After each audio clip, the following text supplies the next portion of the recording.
إن الحمد لله نحمده ونستعينه ونستغفره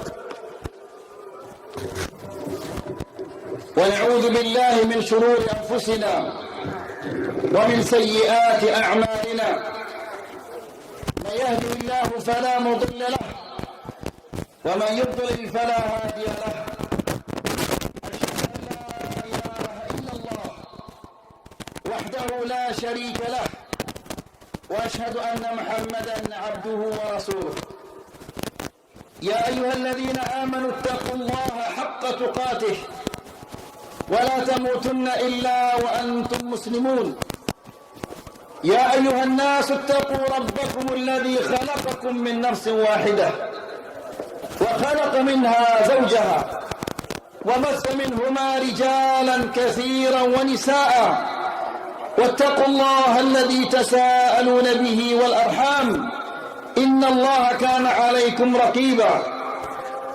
يا أيها الذين آمنوا اتقوا الله وقولوا قولا سديدا يصلح لكم أعمالكم ويغفر لكم ذنوبكم ومن يطع الله ورسوله فقد فاز فوزا عظيما.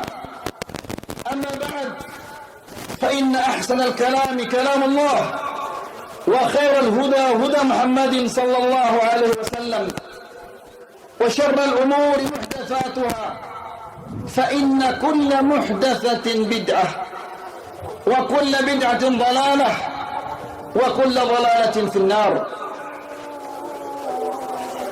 Ikhwani fi din, a'azzakumullah. Sidang salat hari raya yang dimuliakan Allah Subhanahu wa taala. Kezaliman adalah perbuatan yang dibenci oleh Allah Subhanahu wa taala. Kezaliman adalah dosa yang sangat besar. Pelaku kezaliman siksaannya akan disegerakan oleh Allah Subhanahu wa taala di dunia sebelum ia menyiksanya di akhirat kelak. Maka melalui kesempatan yang mulia ini, khatib membisikkan di telinga para pejabat yang semena-mena kepada para pegawai yang datang jam 10 padahal seharusnya ia datang jam 8, kepada setiap orang tua yang tidak memperhatikan pendidikan agamanya untuk putra-putrinya, kepada setiap suami yang tidak punya rasa cemburu terhadap istrinya, yang membiarkan kecantikan istrinya dinikmati oleh orang lain yang bukan mahramnya, kepada setiap istri yang senantiasa tebar senyum kepada laki-laki yang bukan mahramnya. Ketahuilah bahwa semua itu adalah perbuatan yang dibenci oleh Allah Subhanahu wa taala, dan semua itu merupakan kezaliman yang sangat besar. Oleh karena itu, bisikan yang pertama yang khatib ingin sampaikan di telinga mereka adalah firman Allah Subhanahu wa taala yang ada di dalam surat Ibrahim ayat 42 dan ayat 43. Allah Subhanahu wa taala berfirman, "Wala tahsabanna Allah ghafilan 'amma ya'malu adh-dhalimun, innama yu'akhiruhum liyawmin tashkhasu fihi al-absar, muhti'in muqni'i ru'usihim la yartaddu ilaihim tarfuhum wa af'idatun hawa." Ayat ini merupakan ancaman yang sangat besar bagi orang-orang yang melakukan kezaliman. Allah Subhanahu wa taala berfirman, "Wala tahsabanna Allah ghafilan 'amma ya'malu adh-dhalimun." Jangan sekali-kali engkau mengira bahwa Allah Subhanahu wa taala lupa atau lalai terhadap perbuatan orang-orang yang zalim.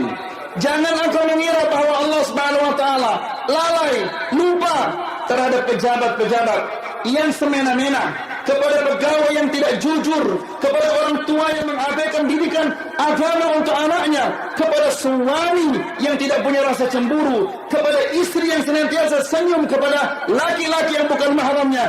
Jangan engkau mengira bahwa Allah Subhanahu wa taala tidak tahu. Jangan engkau mengira bahwa Allah Subhanahu wa taala lupa terhadap perbuatan-perbuatan itu. Tidak. Tapi Allah Subhanahu wa taala menunda siksaan-siksaan mereka. Sampai kapan? Allah Subhanahu wa taala menjelaskan, liyaumin tashkhasu fil absar. Siksaan mereka itu ditunda oleh Allah Subhanahu wa taala sampai pada hari di mana mata-mata manusia tidak terbelalak. Kenapa mata mereka tidak terbelalak? Karena saking ngerinya, dahsyatnya apa yang mereka melihat di depannya. Di depannya ada api neraka yang berombak-ombak. Lalu setelah itu Allah Subhanahu wa taala menjelaskan, muhti'in, mereka tergesa-gesa memenuhi panggilan. Siapa yang memanggil mereka? Mereka dipanggil oleh Allah Subhanahu wa taala untuk mempertanggungjawabkan semua yang telah mereka berbuat di dunia ini. Muqni'i ru'usihim, mereka memandang ke atas karena tangannya dibelenggu di lehernya. La yartadu ilaihim tarfuhum, matanya tidak berkedip. Wa afidatum hawa, dan hati mereka kosong. Kenapa demikian? Karena mereka tidak tahu, mereka tercengang, mereka ketakutan. Yang akan mengadili mereka adalah Rabbul Alamin, Rabb semesta alam. Maka ikhwani fi din azzakumullah, ini adalah ayat yang memberikan ancaman yang sangat besar kepada orang-orang yang melakukan kezaliman. Semua dosa-dosa itu adalah termasuk kezaliman. Bisikan yang kedua, sebuah hadis yang diriwayatkan oleh Imam Ibnu Majah dan dihasankan oleh Imam Al-Albani. Ketika sahabat-sahabat yang hijrah ke Habasyah kembali ke Madinah, lalu Rasulullah SAW menemui mereka dan mengatakan, ala tuhaddithuni bi'ajib ma ra'aitum bi ardil Habasyah. Maukah kalian ceritakan kepadaku hal-hal yang menakjubkan yang pernah kalian lihat di Ethiopia, di Habasyah? Seorang pemuda mengatakan, bala ya Rasulullah, ya, saya akan ceritakan kepadamu sesuatu yang sangat menakjubkan. Apa itu? Lalu pemuda ini mengatakan, suatu hari ketika kami sedang duduk, lewatlah seorang biarawati yang tua sambil memanggul bejana di atas kepalanya yang berisikan air. Tidak lama kemudian, famarrat bifata minhum, lewatlah seorang pemuda. Lalu pemuda ini menyenggol tangan wanita tua ini sehingga dia jatuh tersungkur dan tampannya itu pecah dan airnya tumpah. Perhatikan di sini hanya air bejana yang pecah dan air yang tumpah. Lalu wanita tua ini segera bangun dan menatap pemuda itu.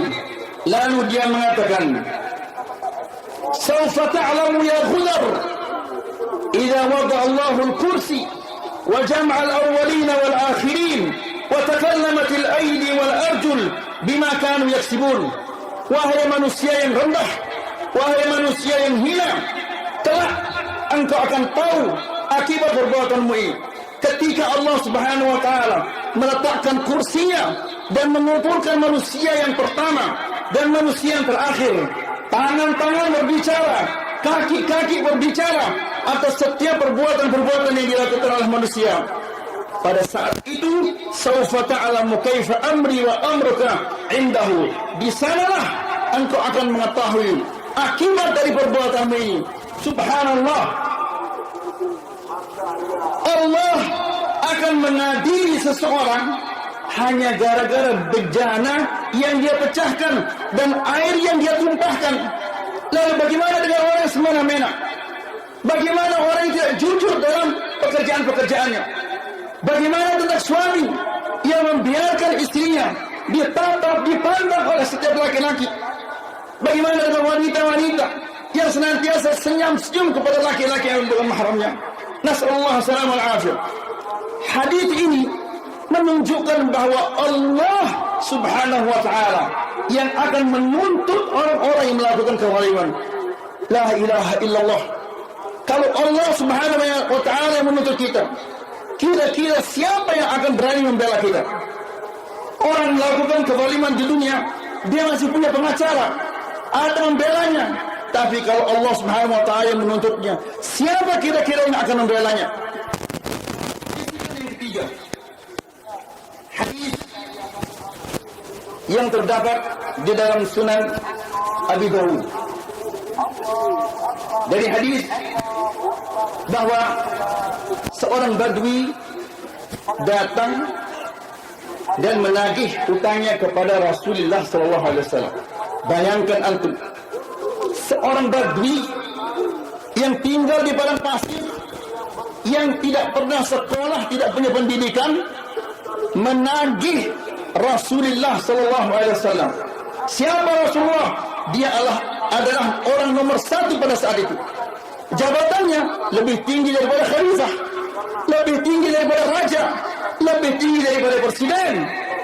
Orang yang nomor satu dituntut oleh seorang badui. Tidak cukup sampai di sana.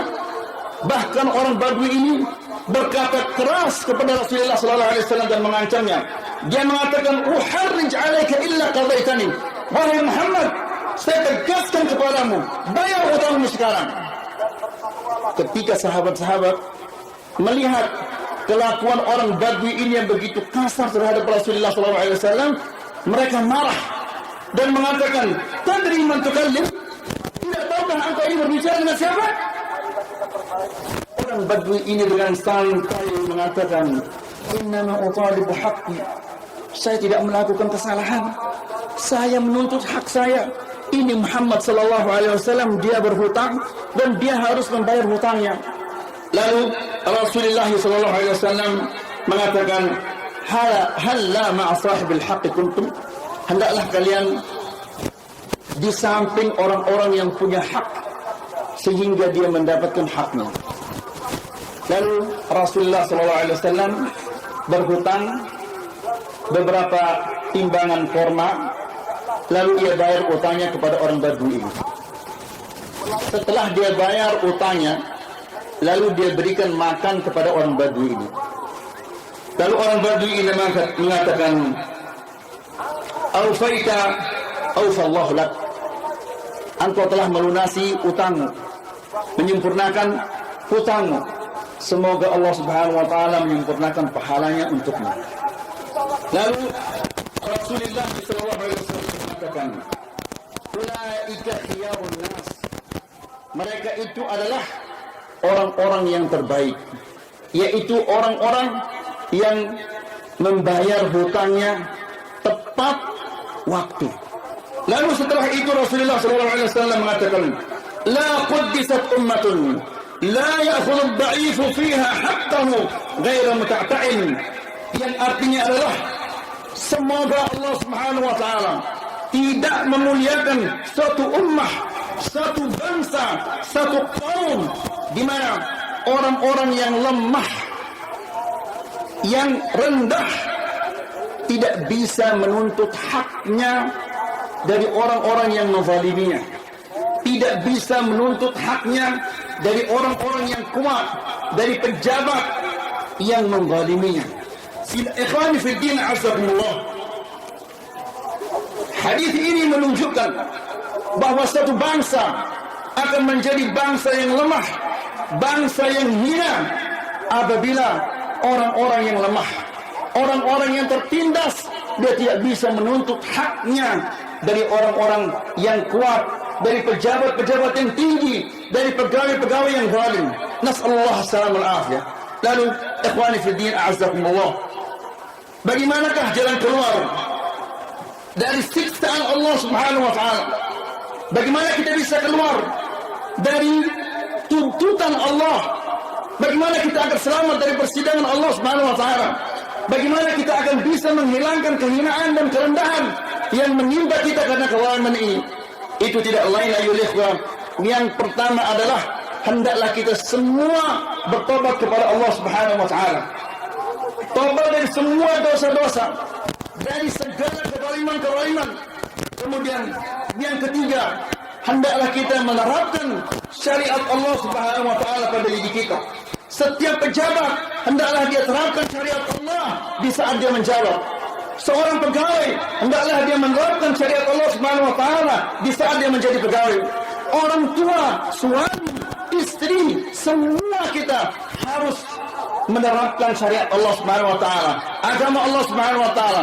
Apabila kita sudah bertobat dan mempraktikkan, menerapkan agama Allah Subhanahu wa taala pada diri kita, di lingkungan kita, di tempat pekerjaan kita, maka insya Allah Allah Subhanahu wa taala akan menjadikan kita bangsa yang mulia, bangsa yang terhormat, dan Allah Subhanahu wa taala akan menjauhkan dari kita segala bentuk balak-balak dan musibah-musibah. Akhirnya mari kita berdoa kepada Allah Subhanahu wa taala. Allahumma izzil Islam wal muslimin wa adhill asy-syirka wal musyrikin wansur ibadakal mu'minin. Allahumma izzil Islam wal muslimin wa adhill asy-syirka wal musyrikin wansur ibadakal mu'minin. اللهم تقبل صيامنا وقيامنا وركوعنا وسائر أعمالنا يا رب العالمين. اللهم اقسم لنا من خشيتك ما تحول به بيننا وبين معاصيك، ومن طاعتك ما تبلغنا به جنتك، ومن اليقين ما تهون به عليه مصائب الدنيا والآخرة. اللهم متعنا بأسماعنا وأبصارنا وقوتنا أبدا ما أبقيتنا، واجعله الوارث منا، واجعل ثأرنا على من ظلمنا، ولا تجعل مصيبتنا في ديننا، ولا تجعل الدنيا أكبر همنا ولا مبلغ علمنا، ولا تسلط علينا بذنوبنا من لا يخافك فينا ولا يرحمنا. اللهم آمنا في أوطاننا وأصلح أئمتنا وولاة أمورنا، وهيئ لهم البطانة الصالحة التي تعينهم على الخير وتدلهم عليه يا رب العالمين. ربنا آتنا في الدنيا حسنة وفي الآخرة حسنة وقنا عذاب النار. وصل الله على نبينا محمد والحمد لله رب العالمين، وتقبل الله مني ومنكم صالح الأعمال.